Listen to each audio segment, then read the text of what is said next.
Have you ever noticed that the moments we're most afraid to speak up, they're usually the moments that truly matter the most? Hello, everyone, and welcome to another episode of the Today's the Day Changemakers podcast. I'm your host, Jody Hope Grinwald, and today's guest truly lives right at that intersection of voice, confidence, and authenticity. I am so excited to welcome Brian LaFontaine. He's an actor, speaker, and public speaking coach who you definitely have seen in hit shows like Ozark, Stranger Things, Outer Banks, Homeland, Nashville, The Vampire Diaries, and I could go on and on. For over 3 decades, Brian has made a career out of holding a room, on stage, on screen, and now in real life, helping people show up with clarity, confidence, and authenticity. This conversation is about what happens when we stop performing for approval and start connecting for impact. To learn more about Brian and how he can help you, go to brianlafontaine.com. And if all that sounds familiar, it's because it's at the heart of my work too.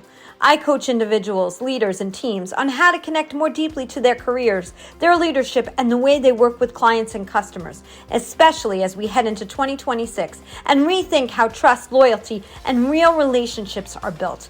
You can follow me on Facebook and Instagram at Today is the Day Live It.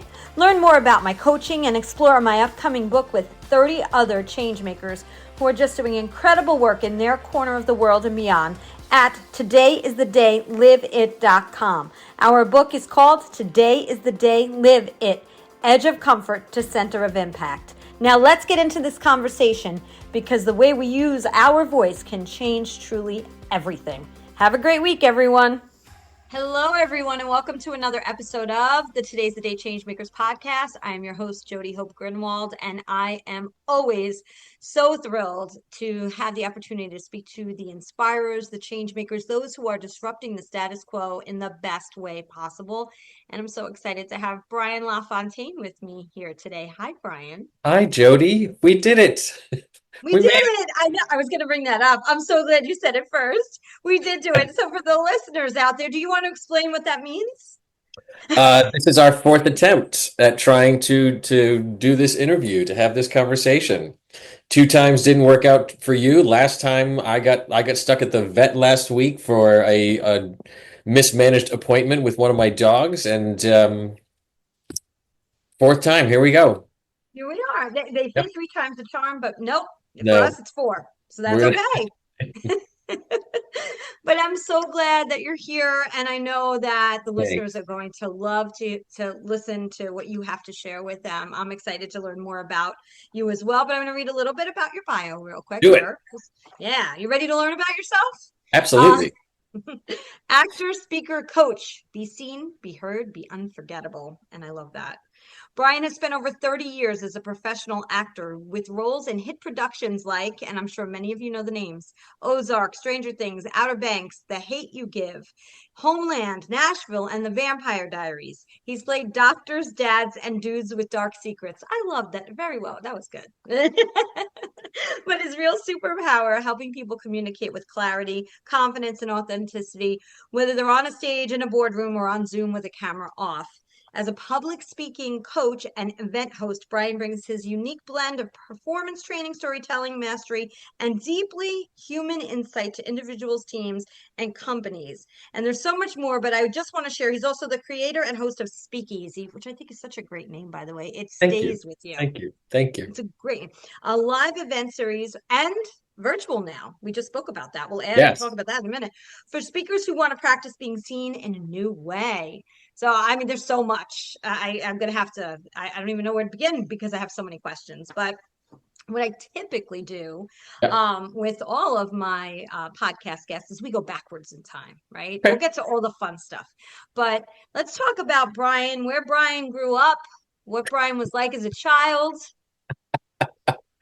I come from the great state of Rhode Island, the smallest state in the country. I originally from Rhode Island, a very small city. It's not even a town. It actually is a city of like 11,000 people called Riverside, Rhode Island. I was actually born, the place where I lived when I was born was another city in Central Falls, Rhode Island, that is 1 square mile. one square mile city. Rhode Island just keeps getting smaller and smaller and smaller as you get into it. Yeah, so yeah, I'm originally from Rhode Island, and how was I as a child? I am the third of five children. Here comes one of my dogs sneaking up on me from behind. Hi, Oh, Sweet Pea. Um, yeah, I'm the middle child, third of five, two older brothers, a younger sister, and another younger brother.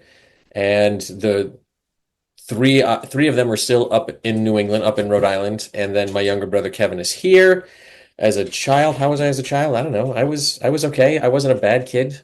I was actually well, pretty no, were good. you I was a pretty quiet? good Were kid. you quiet? Were you shy? Were you outgoing? No, I was pretty outgoing. I was pretty outgoing. I mean, I had a decent amount of friends. I was the dinner table comedian in the house. I was the tension breaker. Because there was a pretty good age gap.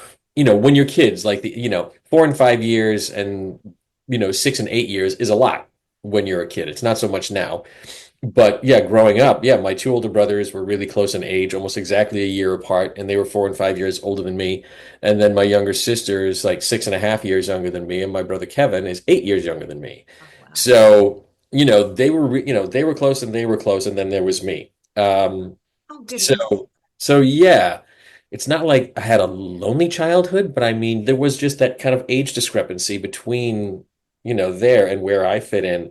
And I don't know, again, I'm not a psychiatrist. I haven't really looked into this to see, like, what is this whole gap middle child syndrome thing, Right. but yeah, that's where I fell. And for all intents and purposes, yeah, I was the entertainer in the family, but it was just in the family. It was in the house. I mean, I pretended and did goofy things when I was a kid with my friends, but it's not like I wasn't a theater kid. I didn't, it wasn't a reality. It wasn't realistic for me to think, oh, I'm from the smallest state in the country. I'll go into show business. My parents are very working class people. Um, I wasn't exposed to theater really. I knew it existed, but I never really got to see it, unless you count like the Ice Capades as live theater. Um, I understand. you know, yeah. So that's what my childhood was like. I grew up working on a golf course. I was a caddy Oh, wow. from the time I was 11 years old until I graduated from college. I tell people that I went to college on mafia money because the country club that I worked at was very heavily Italian populated, and the word on the street was that there were some members who knew some people. Yeah, so yeah, I actually, I picked up the game of golf when I was a kid, and I was again working class. It's like I would practice when the course was closed at the end of the day, and then I played in high school. Good gosh, I don't know how much information you want. This could keep going. That's good. No, that was you're good right there. I'm going to stop you Okay. right there because go back that middle child syndrome. Being that clown at the table. I love Mhm. that, and I hear that a lot about middle children anyway. My husband's a middle child too, so like yeah, definitely. Right. Can see the funny piece of it. But I'm just curious though. What were you thinking you were going to be when you grew up? I thought I was going to go into the golf business, honestly, because I grew up, again, working on a golf course from the time I was 11 until I was, until I became a young adult. And it seemed like a pretty cool thing. I was playing. I wasn't great, but I was a decent player, and I thought that I would work at a golf course, like end up becoming like a club pro, like teaching golf lessons and running tournaments there at the country club or being an assistant pro, that sort of thing. I thought I was going to work in that industry because it was pretty cool when I was around it. The pros were Mhm. cool guys and the members really liked them, and a lot of the guys were really good players. And so I saw how they were treated and how they were respected, and I thought, hey, this looks pretty good. They were making a pretty nice living, and yeah, it was just kind of in a nice environment and atmosphere to be around. So I thought that that's what I would end up pursuing because I grew up going that way, but it turns out that I suck at golf. Even Well, though you I want even though I got a scholarship to go to college to play golf, it turns out that I really do suck at it. nobody could suck at it more than me. I have gone once to golf, and the caddy looked at me and goes, "We're not playing hockey." So I think that should Oh my right there gosh. is say it all. Right there, we could just tell the listeners around the world, Jody should never play golf again. And that's that. Well, I mean, you can't just go once and expect like to know how to do it. And that dude was a jerk, whoever the caddy is. What a jerk. It's a first time playing. It's one It of the was my hardest first. games ever. Oh, I could. It was so, and I tried to practice a little before I went for the, and it was a fundraiser that I went to, and Oh gosh. Okay. I was playing with the CEO of that who was Oh my responsible for that gosh. organization, Oh and my we gosh. and she gifted me her golf clubs too. So it's a bigger Wow. story. So so it's a real great story. I still have the golf Wow. clubs. I don't know if they'll ever see the course again, but that's interesting that that's the route you thought you were going to go in. The only part of Rhode Island I know, which is what most people know, is Newport, which I think is absolutely magnificent. How far were you from Newport? About a half an hour. You know, the two places are either Providence or Newport. That's what everybody knows, Providence or Newport. Newport is beautiful. Yeah, it's maybe a 30-minute drive. Providence, I was 10 minutes from Providence. So, you know, the Wow, whole state nice. you can drive through in an hour. I know, but it's beautiful. It's definitely a beautiful state. So, It sure well, is. now you've moved way south from there. So you're Yes. right. So let's kind of follow your evolution. So you went from golf to Stranger Things, Ozark, Outer Banks. How did we get there? Right there Well, had couldn't have been an easy road. It never is, right? no, but the storyline is connected. I got to North Carolina because I got offered a small golf scholarship to play for a small liberal arts school down here. Uh, about a little over 1,000 students, a small school in Salisbury, North Carolina called Catawba College. They gave me a very small scholarship to play because they just needed people with a pulse who had some idea what the game was about. And no joke, after my freshman year, beginning of my sophomore year, I came back and they said, "We don't know where you fit into the program anymore." And they kicked me off the team and they took my scholarship back. So that was the end of my golf career. That was the end of that. So, you know, after all those years of practicing, and I played all the way through high school and my first year of college and, you know, junior tournaments and things like that. So all of a sudden, all that was done. I had all this free time on my hands. And it was like, okay, now what do I do? And I was enjoying the school itself, so there was never any sort of motivation to transfer. Let me get out of here. If I'm not playing golf, then screw this place. No, I was really, I was enjoying the experience that I was having there at, you know, at the college. So I stayed and I got involved in student activities. And this was 1990, you know, 89, 90. And this is when stand-up comedy was really, truly exploding at the time, if you remember, because cable, huge, you know, really peaking, and every cable channel had some kind of stand-up comedy show. So all these comedians who were not getting any recognition, all of a sudden were names and were television personalities because they were showing up on TV. We had way more exposure, as you probably remember, to like MTV's Half Hour Comedy Hour, VH1 Stand Up Spotlight, Comic Strip Live, and A&E's Evening at the Improv. There were so many of them. And I would memorize a bunch of these guys' routines and I would perform them at the dinner table. Um, so that's, yeah, I got involved in the student activities committee on campus, and the staff member who was the director of the college union board said, "Hey, why don't you be the house MC?"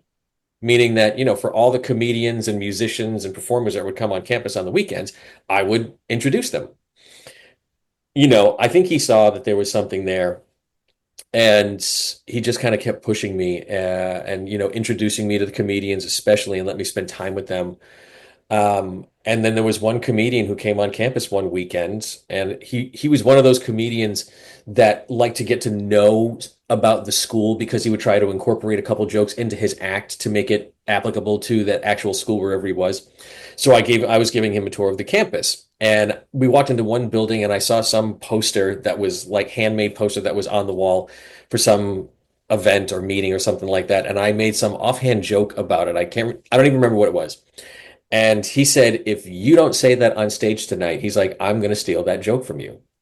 So it was really, boom, challenge dropped right there. And I had to decide, am I going to take advantage of this opportunity that this guy's giving me to do stand-up comedy? Not just do stand-up comedy, but stand-up comedy for the very first time on your college campus in front of your classmates, people who you go to school with and live with 8 months out of the year. Yeah, So years. Oh yeah, my gosh. and I did. I took it and I did like, I don't know, 3 minutes or so on stage, and I got that first big laugh, and I was like, I want more of this. I want more of this. And so yeah, I that led me into doing stand-up comedy, and I did stand-up for 3 years. I was performing every opportunity that I could, and being from Rhode Island, between Providence and Boston, there were all kinds of stand-up opportunities around at that time. So anytime I was home for the summer, home for Christmas break, or whatever, I was working as much as I possibly could. And then when I was back at school, I was house emceeing and working on material on stage. And at the one comedy club at the time down here in Charlotte, the Comedy Zone, yeah, as often as possible. So that was my introduction into show business right from the get-go. That's there's so much there because if you never ever went for golf, you would have never gone to North Carolina. Mm. And my whole platform is about connection. People do not realize the path they're on because sometimes it's just not clear. And it wasn't Right. clear. It wasn't clear for you. And what a drop when somebody says, you're not going to be on the team anymore. We're going to drop you from golf. And now you have a Yeah. choice. You Yeah. either go back and just continue your path, Yep. or you say, I'm not going to be here anymore. I'm going to just go back to Rhode Island and live my life. And I mean, looking back on everything, truly everything, even leading up to where I am today, there is definitely a sense of, was this fate? Was all of this meant to be? I mean, the way these things lined up and played out, there's definitely a strong argument for this was supposed to happen this way. Absolutely, this was supposed to happen this way. And that I'm such a believer in mentorship, but also and I've had this also, that person who believed in you, right? Mm. He said, if you don't say that on stage, he challenged you. If Oh you never yeah, said those words, if you right, never said that funny statement, right. your path, just that one little thing, I that know. one decision, Crazy. It is crazy. it, It it is is. absolutely crazy. Um, and then, so yeah, when I graduated from college, I was going to try and continue to pursue stand up. And they just down here in North Carolina at the time, there weren't a lot of stand up opportunities. It wasn't like the Northeast. The cities are much more spread out. Okay. Um, and yeah, there wasn't a lot going on in that regard at that time. So there weren't a lot of opportunities. And I went and auditioned for my first play because my roommate was a theater graduate. And he said, you should go and audition for this next show that they're doing, at this theater here in Charlotte. He's like, you'd be great. And I'm like, okay. I mean, I was being a bum. It was my first year out of college, like just gosh, not even. It was what in the first 4 months after I graduated from college.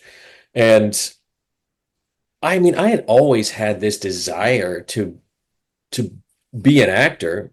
But again, like I said, being from Rhode Island, it was never a reality. There was no way, even if I went to my parents when I was a kid and said, "Hey, I want to be an actor," I'm sure that they would have looked at me and been like, "Good for you." Yeah, we don't know what to do with that. My dad was an auto parts salesman. My mom was a payroll specialist. She was a housewife until I was 15 years old, and then she went back into the workforce. It's not that they're not supportive or that they would have been like, you're an idiot. It's just that they wouldn't have known what to do to even begin to support me. So it was never on the radar. And so, when the stand-up thing started happening, it was like, oh, okay, so there is access to show business in some way. There's more to the world than the state of Rhode Island, than your backyard. And when my roommate said, hey, go and audition for this play, and I was like, okay. And I went and auditioned and I got the lead. I got the lead in the show. Yep. And actually, not just the show. They were doing two plays at the same time. It was part of a trilogy, this Neil Simon trilogy. I'm sure you're familiar with Neil Simon. Of But yeah, it course. was the first and third part of a real famous trilogy that he wrote. It was Brighton Beach Memoirs. The middle part is Biloxi Blues, where he goes off to war, and then the third part is Broadway Bound. So Brighton Beach and Broadway Bound take place in the same house, basically with the same cast, just 8 years apart. So the theater was doing both shows at the same time, doing one show one night, the other show the other night, the next night, and then and then on the weekends you do both shows in one day. And when I auditioned, yeah, the director was like, you're my guy if you want this. So it was like straight into the deep end. It wasn't one show, it was two shows. And if you're familiar with them at all, they're very much like Ferris Bueller's Day Off, where, I'm in the scene with the other actors, and then I would stop and I would talk to the audience and do this like page and a half monologue, and then I would go back and go into the scene. So it was all in my hands, both of these plays. Yeah, so it was really baptism by fire. So, Jody, since we're and you're gonna, so I might as well just keep going because you've already loosened the lid. So there was a woman who was in the cast who was a local talent agent, and she said, "You're coming with me."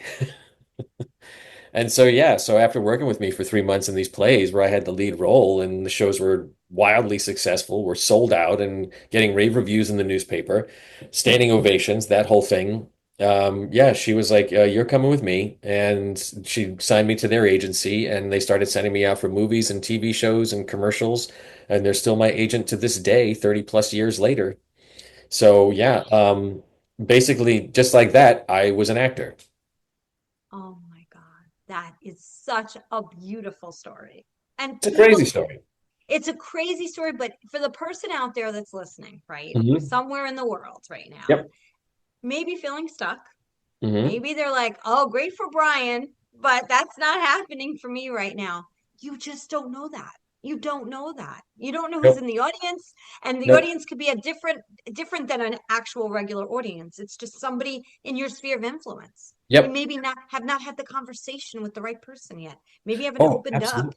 Yep. Yeah. Yep. So it really was this really strange, mix of events that all just lined up the way that they did. And, that childhood dream or wish of, man, I would love to be an actor, just all of a sudden, here you go. Hey, remember when you asked for this 20 years ago? Here you Well, go. let me ask you this because I feel like mindset has a lot to do with things, and I'm just Mhm. curious. Were you in a space of worry that it couldn't happen? Or did you just kind of allow it to happen, if you know what I'm saying? Like you didn't hold on to the fact it's never going to happen to me, all that negative self-talk. No, it was more of, okay. So when I graduated from college, I had no idea what the hell I was going to do. I got my degree in communications, and it was primarily speech communications and interpersonal communications. I didn't have a business degree. I wasn't going to law school. I hadn't really, I was a smart guy. I did really well in school, but I had no direction as far as where I wanted my career to go. But deep down inside, like the idea of going to a regular job and punching a clock and doing this 9 to 5 thing, I guess the creative spirit in me is the thing that drove me. Um, so yeah, when the acting opportunity showed up and when I started auditioning, no, I mean all these things truly happened like one right after the other, right after the other. So it was like the momentum of it was almost like if you don't do this, you're an idiot. If you don't do this, everything, is it going to be easy? No. Are you jumping in with millions of other people? Yes. But all signs are pointing to, yeah, Mhm. yeah.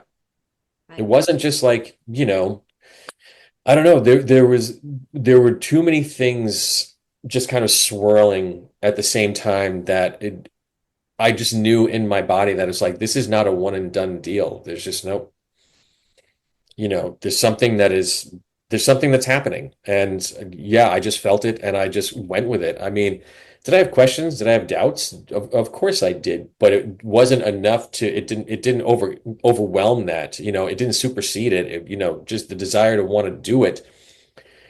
And at the same time, I saw that I could do it. And it happened right away. It's the same thing with stand-up comedy. I had success right from the start. With acting, I had success right from the start. Those two things aren't coincidental. So yeah, I would have been an idiot if I did not, if I let fear win. Mhm. So it just as quick side note. So the way Brian and I met was through Deborah Baker. Hmm. And so Deborah Baker's part of a book that's being released that I put together at the end of January 2026 called Today is the Day, Live It, Edge of Comfort to Center of Impact. And I am a true believer when you're at the edge of your comfort zone is when you truly are starting to step into the center of your impact and what you are what is possible and what you're capable of, and that's what the book is really all about. And it's 31 of us that come together and speak to that. And so as you were talking about it, I'm just thinking to myself, you just allowed yourself to be at that edge of comfort. But there's one time just now that you spoke that I saw something like that you just kind of like you were glowing for a second through the Zoom screen, by the way. It was when that first applause, when Hmm. that first applause happened, I could say I felt that when you said that. Like it was like that changed your whole life. Yeah, I mean, it was all of those instances when it happened, they were like something out of a movie. That's what it felt like. It really did. It was like I feel like I'm in a movie right now. And I should have said that first laughter because it was the laughter. It was when you were when making people laugh, Yes. right? That Yes. was that was the connection. Yes. So what was the first movie show? What was the first thing our listeners would know that you were in? My first big thing was I was in a miniseries for HBO called From the Earth to the Moon that Ron Howard and Tom Hanks made. So it was right after, or not too long after they did Ron Howard made Apollo 13 with Tom Hanks, right? And it was this mini series that kind of, set the model for the way television is now. It was a 12-part miniseries all about the Apollo space program, and every episode, for all intents and purposes, had a different cast because most people think the Apollo space program, Neil Armstrong lands on the moon, says one small step for man, and that's all there was to it. No, that was what? That was Apollo 11. That was Apollo 11. So that means that there were 10 other attempts prior to that before we landed on the moon, and then we went back a few more times after that. So the entire Apollo space program story is really it spans into the mid to late 70s, I think. Um, so yeah, so I did an episode of that show, and it was for HBO, and it won every award under the sun. It was incredibly well made, um, and I was so fortunate to have been a part of it. And I had a really nice, little role in episode 5, where I was the engineer that broke the lunar module, the little spider thing that actually lands on the moon. Yeah, that's what my episode was about, and I was the dumb young engineer that broke it. So I had this I had one scene all by myself, even. So yeah, I had some really nice camera time. And then I had a really cool intimate scene between myself and Matt Craven, who is the lead in that episode, who's one of those longtime, he's one of those people that when you see him, you go, oh, that guy's been in everything. Yeah. And it was just really, really well received. And that was, again, that experience too, when they were so excited about what I did on that show, it was that confirmation, or that affirmation of this is where you're supposed to be. Again, this is not a fluke. You earned your right to be here just like everybody else. So it really was this, continuation of events that just really reinforced that it's like, no, this is the path that you're supposed to be on. This is where you're supposed to be. You need to keep doing this. So, yeah, that was And the then you first one, wound up from the on earth to the moon. And then you wound up on Nashville and Homeland and Ozark and Stranger Things, and Stranger Things just came out.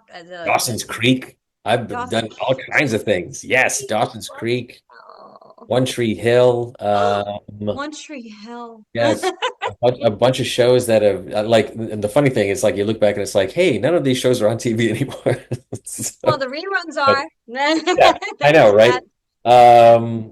Yeah, Vampire Di like yeah, a ton of them. Yeah, Which Vampire kind Yes, and well, of Stranger Things just came out again, right? right, The the last. newest season. Yep, yep. So, quick question: Did you got to work with Gayton, right? He's one of the ones that I didn't get to work with. I worked with Oh, just about everybody else. I didn't get to work with him. I didn't get to work with Millie Bobby, and I didn't get to work with the young African American kid. I forget his name in the show, but yeah, they were the three that I didn't get to work with. I got to work with basically everybody else. I got to work with Winona, David Harbour. I worked with the kid that plays Mike, the kid that plays oh, who's the kid that like gets demonized by the monster? Will. Oh, Yeah, Will, Will. Mike Yeah, and Will. Will. Yeah, and Paul Reiser. I worked with him, and I worked with Sean Astin, who was Samwise in Lord of the Rings. And I've got stories of us sitting, off camera in between takes, and he's reenacting scenes from Lord of the Rings, and I'm going like, what the hell is my life? Where am I right now? Isn't that great? And Yeah, they're it's just great. people. They're just Oh, people, but totally. Yeah, and he's yeah, reenacting and he's having a good time. And you're like, how am I yeah. here? Like, I'm sitting here saying, how am I here with you? Like, how do these things happen? You know what I'm saying? And they just happen. And the reason I asked you about Gayton is because Gayton is from my area and my Ah, kids performed with him. They were all in the Starlight Singers together. wow. And we knew him way back when he was way younger. And my daughter Yeah. and his daughter, they both tried out together. His mom and I, we took our daughters to go try out for X Factor because they're both vocalists. Oh So gosh. that's why I thought it would have been very funny if you would have met him because I've seen him grow up. No, I saw him running around the set, but we didn't actually have any, we weren't in any scenes together. But I know that he is wildly talented, and I know that he's been on Broadway a couple of times at least. So yeah, no, I know that kid's got some skills. Oh, he definitely does, without a doubt. And Yep. it's remarkable to see him because I remember him when he was 7. So Gosh. it's a real, yeah, and the kids all sang together. So it was really just Wow. very funny. Wow. Um, and my niece works with his daughter at a local restaurant around here. So it's kind of just a very, yeah, That's very yeah, connected piece. that's so cool. The book is coming. The book is coming. Today is the Day Live It will be published in late January 2026. Go to todayisthedayliveit.com to sign up and be the first to know when pre-orders are available. Live It is the Today's the Day changemaker story. A story that began with one bold decision I made to spark a movement and create a platform for authentic connection and community. It showcases how a single choice can shift the trajectory of one life and ripple outward to transform the lives of many. Within these pages, you'll hear from 30 changemakers across the globe, from California to Uganda, sharing their voices, their defining shifts, and the impact they've made by choosing courage over fear, even when it seemed impossible. This isn't just a book. It's an invitation for you to believe in the power of one voice, your own. Stay tuned for the official author reveal coming soon, and don't forget to sign up at todayisthedayliveit.com so you don't miss your chance to pre-order. Because today is the day. Live It is more than a book. It's a movement. Favorite character, Brian? Um, hmm. I mean, I guess It's favorite hard. character is probably going to end up being on stage. I like doing theater more than anything, Yeah. If I could make a living doing theater, I would do that. Film and television is great, but you know, it's all broken up where it's like today we're just going to shoot these 3 pages. And that's going to be 12 hours of the day. And then tomorrow we're going to go backwards and shoot 20 pages from ahead of where you just shot today. And yeah, and it's just the comedian Bill Burr, if you know who Bill Burr is, he described working in movies and TV to me the best way. He's like working on a movie set is like being at the DMV with celebrities. And that's, yeah, it's pretty much what it's like. It's like you're just kind of sitting around and you're waiting and you're like, hey, look, there's a bunch of famous people. And it's hours and hours and hours. And then they're like, hey, okay, now we need you. And then you've got to be ready. But with theater, obviously, you're in it the whole time through the whole rehearsal process, everything. You're a part of everything. And then when it's showtime, the curtain goes up and you're off and running and you're telling this story from beginning to end in this 2 hour window.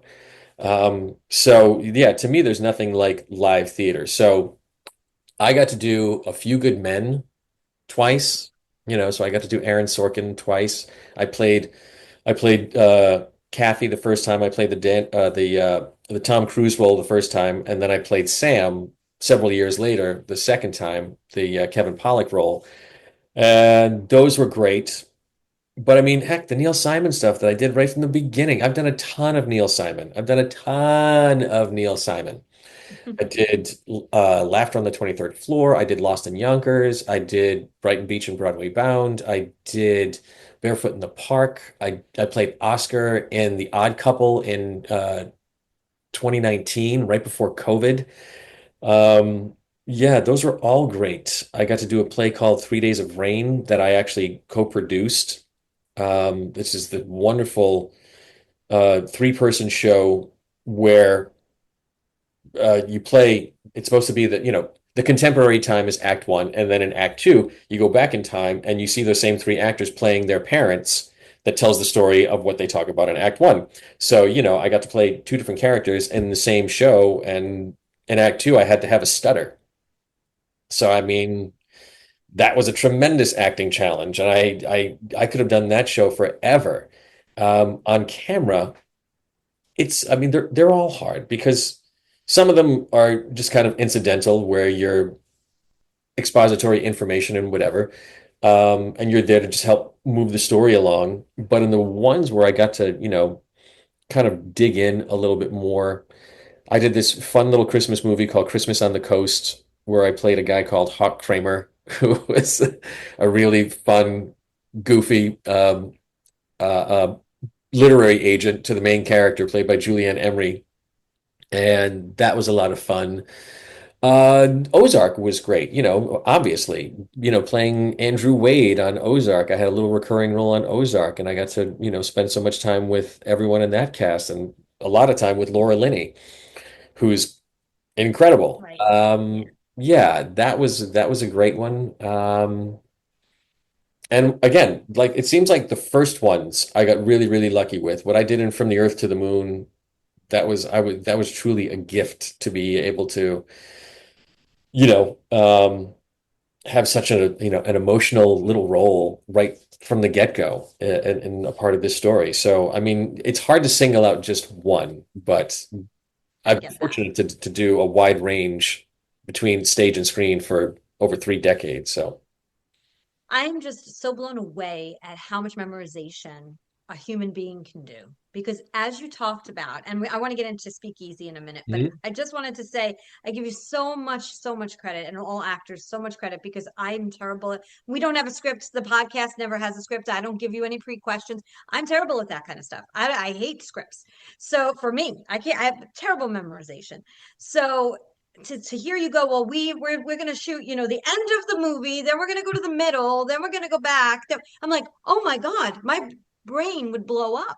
Like mhm, my ADHD would never be able to survive in that right, environment. right. So do you have a special thing that you do, a trick of some sort for memorization? No, I mean, again, I was really good at it. It was, and I also realized very quickly how important it was. Learn your lines, learn your lines, learn your lines. So I became really, really good at it very, very quickly. And once you get that muscle, once you've got that technique, whether, it's yours or whatever, I feel like no two people memorize the same way. But once you get it down, it's like you can pick up anything pretty darn quickly. And the thing about movies and TV, I mean, you have to also understand that because you have so much downtime, you got plenty of time to learn your lines. You really, really do.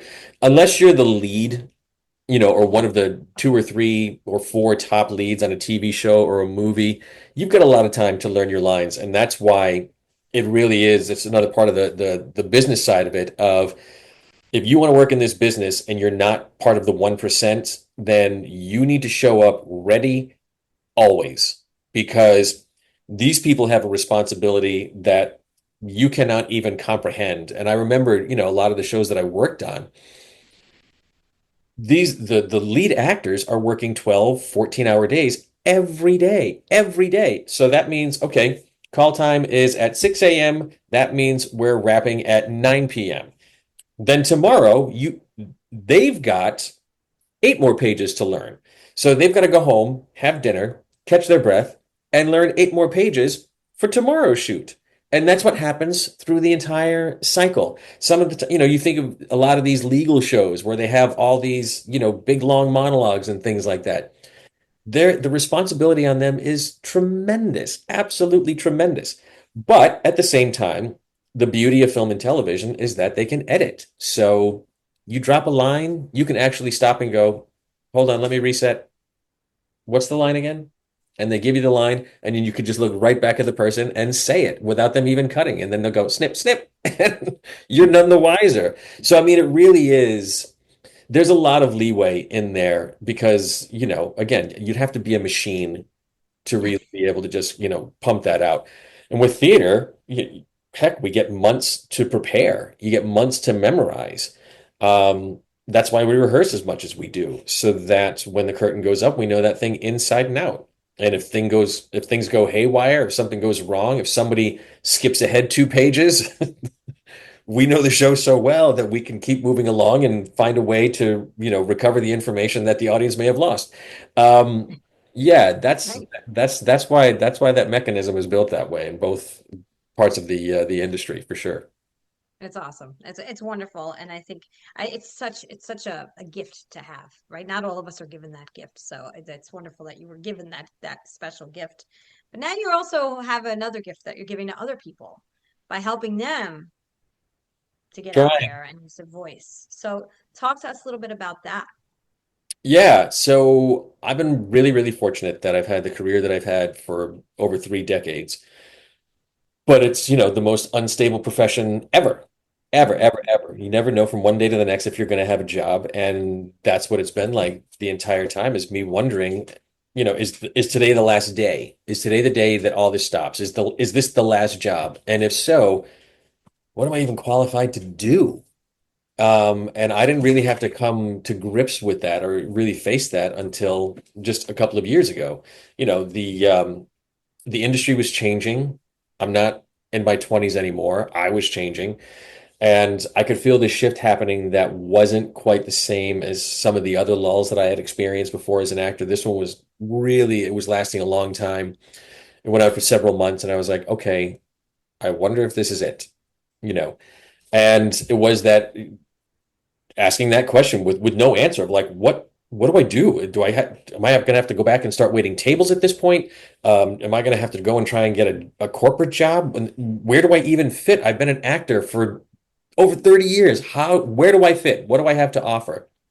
And my sister-in-law, who has a very successful leadership and life coaching company, she and I were talking at Thanksgiving a couple years ago, and she said, "Have you ever thought about public speaking?" And I said, "Say more." And she said, "You should really think about public speaking, and you should really think about offering your services as a public speaking coach." And it was just, again, this light bulb moment of like, oh my God, duh. Yeah. First of all, I didn't even know that that was a thing. I didn't know that that there were speaking coaches out there.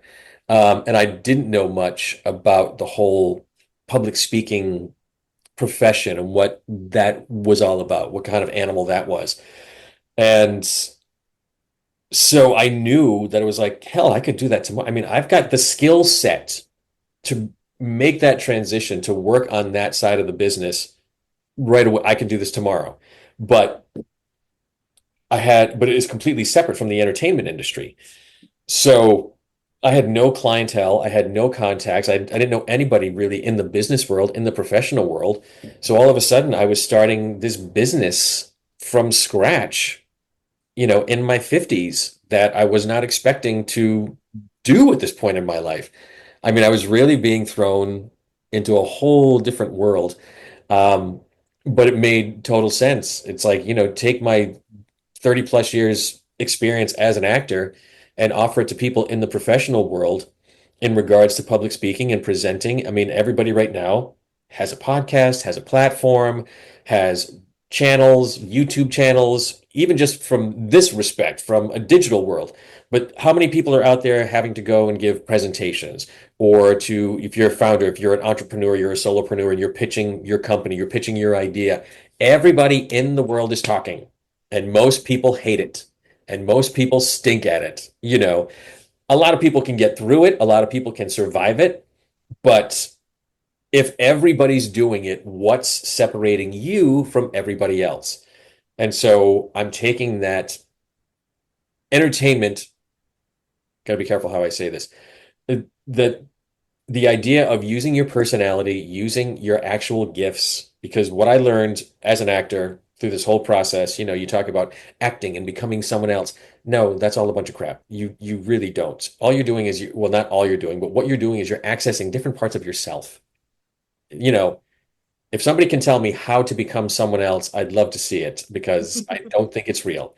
All you're doing is you're accessing a part of yourself that relates to this person's experience if it were you.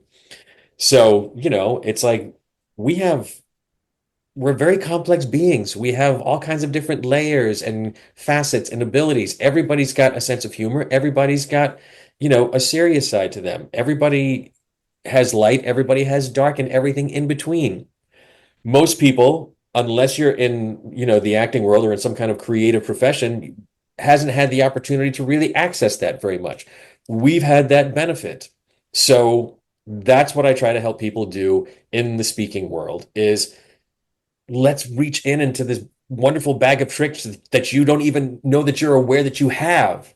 And let's pull this stuff out and help you tell your story and relate it to your business. Tell your business's story, tell your company's story in a way that's dynamic and captivating and engaging and exciting and interesting and hopeful and encouraging because that's what it's all about, always. If you're up there and you're talking and you're not giving some message of hope or possibility or encouragement, then I don't know the point. Even and I even go so far as to say, even if you're delivering bad news, even if you're going into a corporate meeting or whatever it might be and saying the numbers suck, our business is going down the toilet, you're all doing a terrible job, everyone's fired. Yes, you're making that choice. You're stating that piece of information, making that claim because of what you can, where it can go. That we have to we have to burn the building down so we can rebuild and be wonderful again. There's always got to be that sense of hope and possibility, and there's a story to everything, to everything, to everything, to everything. I always say everyone has a story, and everyone's story is worth hearing, and I absolutely believe that. So I help people uncover all this stuff because I've spent my entire life doing just that. I tell you, it's like I just want to say, sign me up, sign me up, sign me up, because like your passion is just Yeah, it's right there. It's right there. And it's your authentic and best. it's beautiful. And that's what's amazing about that's why I wanted so badly wanted to have the fourth time's the charm, wanted to have this Right. conversation. I know the sun is Yeah, it's killing me that it's before. it's that time of day. All right, It's- I go this way now. um Okay. but no, I was just saying that, it's a beautiful gift when you're so passionate and love what the work you're doing and how you're Mhm. helping other people find their gifts. I say through, I'm a coach, different coach than you are, but Right. I always say, like, I'm dusting off, right? I'm helping you dust off the treasure you have, the buried treasure you have inside of you, but you have it. I'm not creating it for you as your coach. It's in there. And what you're doing is you're giving, helping them to find that voice, that gift inside of them. So Speakeasy is such a Yes. great name. Thank you. So, so tell us how people can find you and what Speakeasy is about. Speakeasy is a monthly event that I do here in Charlotte, the in-person one. And that's the first Monday of every month for anyone who's in the Charlotte area who might be listening. And it's a loosely, I'll call it a networking group, but I mean the networking aspect of it is just kind of like an added bonus.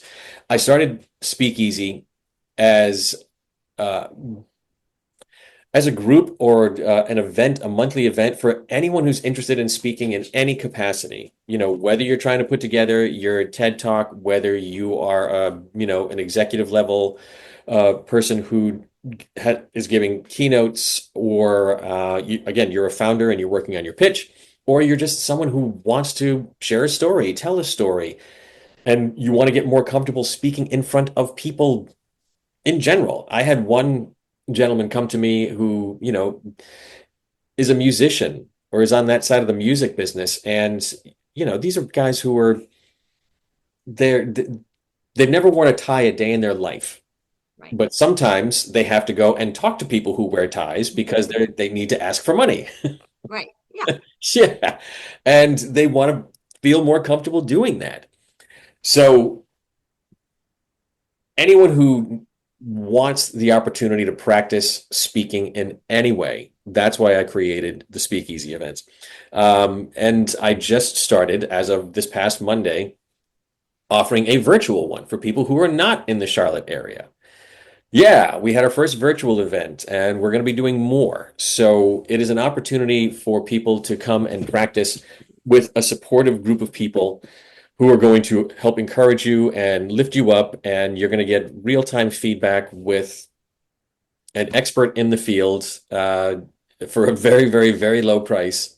It's truly a steal. I've had people still almost on a daily basis saying, "You're charging too little. You're charging too little." I'm like, "Okay, we'll work on it." But Yeah. uh, yeah, you're absolutely right when you say, you can see the passion. I really, really am. I'm incredibly passionate about this, and I've probably shown this in this interview. I feel like I've been talking nonstop. Um, but once you get me going, it is That's what you it's do. hard it's hard to get me to stop. Because after everything that I've been fortunate to experience in my acting career and my career in show business and in the entertainment industry, so many people have not had that experience, even just for a moment, to be able to take an audience and share a story with them, to share a moment with them, something that's personal to them, something that means something to them, uh, and take them on this ride. And if I can help somebody do that, even just for a minute, you know, I've been in the spotlight plenty.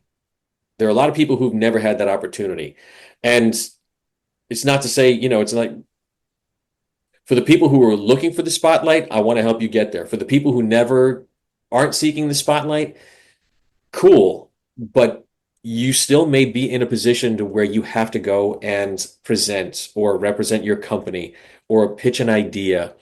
And just because you don't want to be the center of attention doesn't mean that you don't have something worth sharing. And so, I want to be able to help those people do that.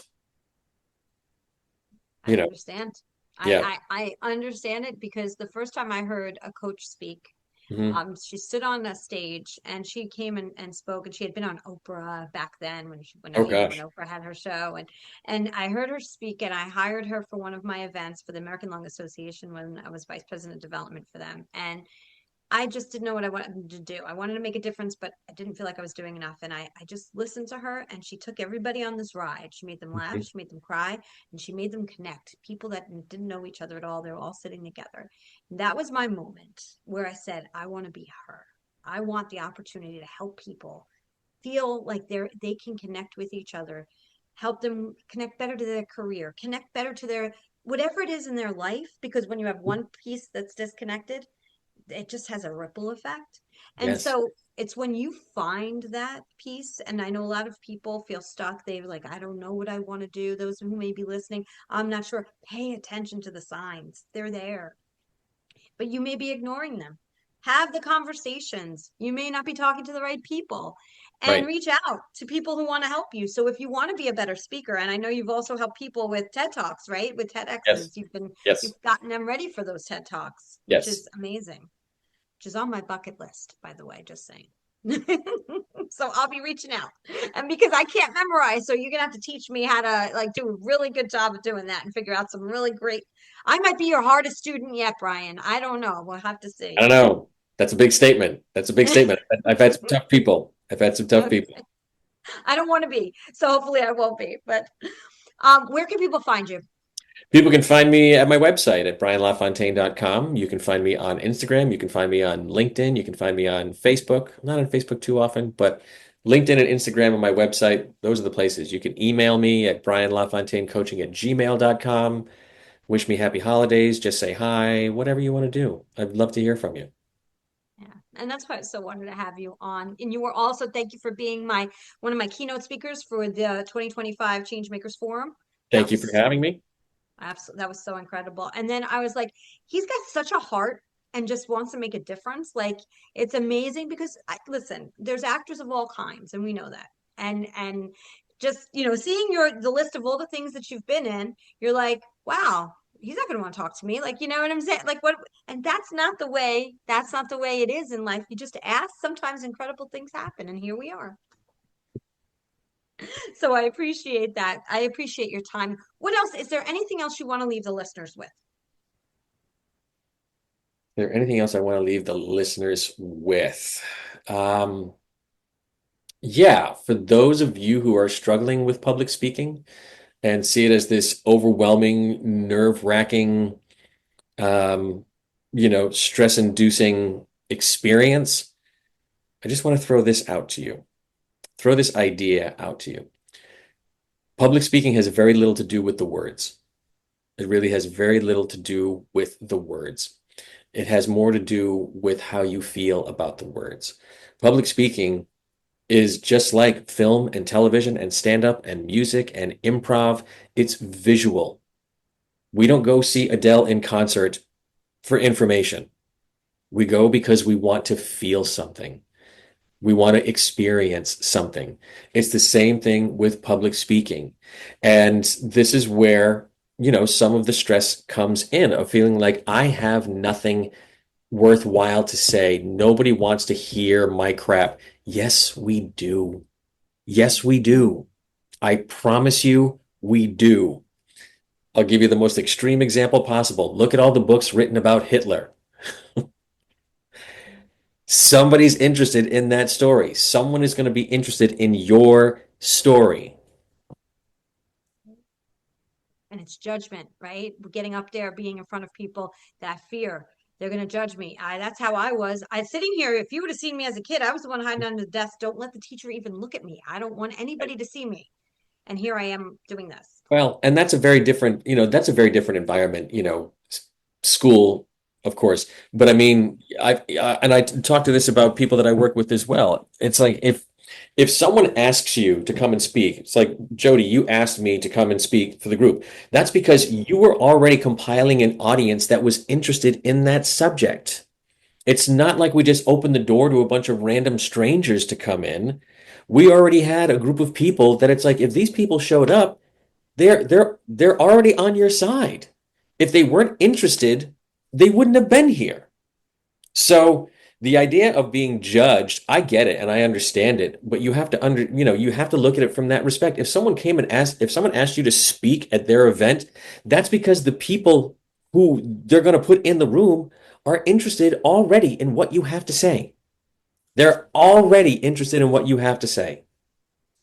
I love that. We're gonna have to have you on more. We might have Okay. to do a quarterly piece, right? Now I'm putting them on the spot, right, everybody? I'm like a quarterly piece where you come with like, just really great. It'll open up the audience too, to just give them some pointers and tips. I love it because I think I know I have sat in rooms where, the national nonprofit organization has hired a speaker to come in, Mhm. and the speaker is speaking, but we're not connecting. There's Yeah. no, I'm hearing, what is that? The Snoopy voice of the teacher, that